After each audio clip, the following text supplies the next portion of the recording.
The city. Came to Mexico City today and left behind beautiful Oaxaca City because of a vague omen. A gut feeling urging me to become one of the 20 million plus souls stuffed into this valley. There are few places in the world of this scale, few valleys or plains or crevices that hold so much life. And of these cities carrying 20 million plus souls, only 3 of 11 are outside of Asia. This jungle of humanity, this endlessness of sprawling concrete constantly reaching for the sky, this is where I belong right now. This is where the feeling implored my body to go. The feeling told me I must join the horde occupying this dried up lake bed. I must surround myself with the type of people who have places to be, and with faces that I will never necessarily see twice. I must walk many miles under the streetlights, feel the grandeur of gloriously lit monuments, and meander through the forest parks under my rolled palm leaf hat. Only in Mexico City, only in the world's megalopolises, can a person work while truly being absorbed by the nothingness of their own totality. Can they forget everything from before times to just live with the smallness of their own existence? In the world's megalopolises, there's no past, no future, but there is a present. When no one knows you, when hundreds of thousands of people walk this sidewalk each day and think nothing of me, I magically disappear. Thoughts of those ambiguous troubles, of the steep path to my goals, of you, they all become as common as Sunday afternoon strolls. Common like ants in the cracks of park pavement, or like people swarming the angel of independence.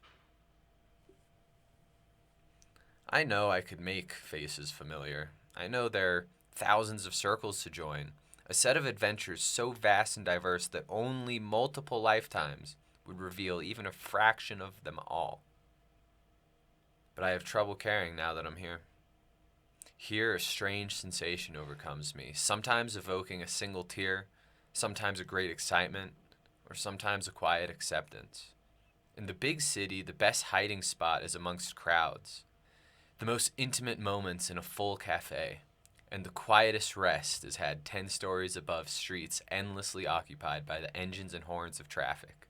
I learned long ago but forgot, and the city reminded me of it upon arrival, that living small is the best and only way to live. In a midnight cab, I looked up at the steel towers, dwarfing me in my feelings, and I realized they were so gigantic and unmoving that they were incapable of sympathy for the small anxieties which constantly bubble up through the cracks of my composure. When the city blocks out our night sky's stars and reminds me of its lessons, of my smallness, I take to heart quickly how lucky I am to both feel and forget, to captain my own boat and return to harbor after months or even years at sea. But the feeling which brought me here, I no longer feel. It was lost somewhere between the hours of tossing and turning on that night bus and shaking that first hand here in Salina Hostel. Now, when I think of that feeling, of the omen, I just feel the emptiness of completing a goal which took no real effort, yet was necessary and preliminary to some big prize far out of reach. I've now confronted the possibility of longevity or passerby in whomever I meet, allowed my heart to crack then open, and understood how small I am. I can build, I can speak words, I can write. Yet what I cannot do is control the way all of these efforts unfold in the world. I might write accurately what was inside of me and longing for expression from given moments in my life, but I can never know where they will go, what effect they will have, whom they might make a difference to. The city reveals, on every corner, some great and tedious effort. The stalls set up each faithful morning and disassembled at night.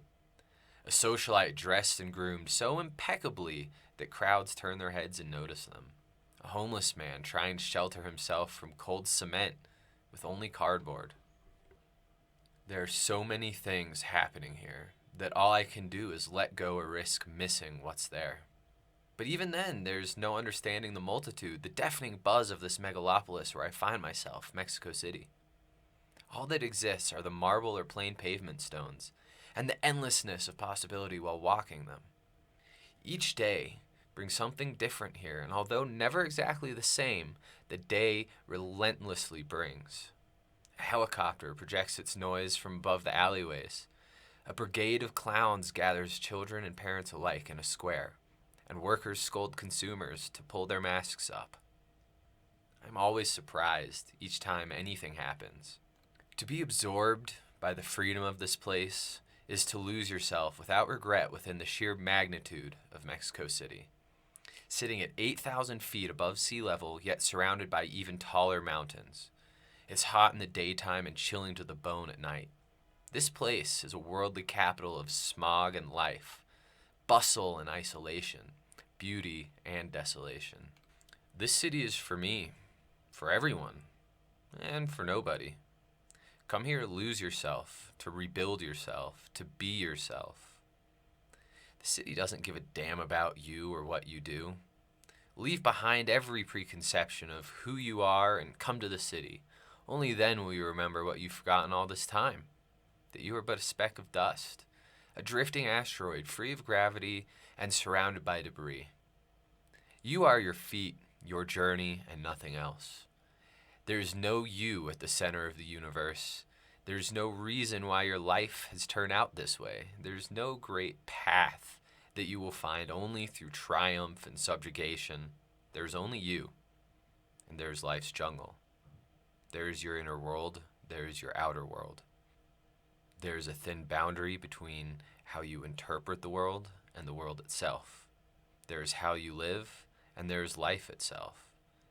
Come to the big city. Feel small. See how you fit in as one of the 20 million souls, and take with you its lessons before the city consumes you completely. Come to the big city. It will be fun.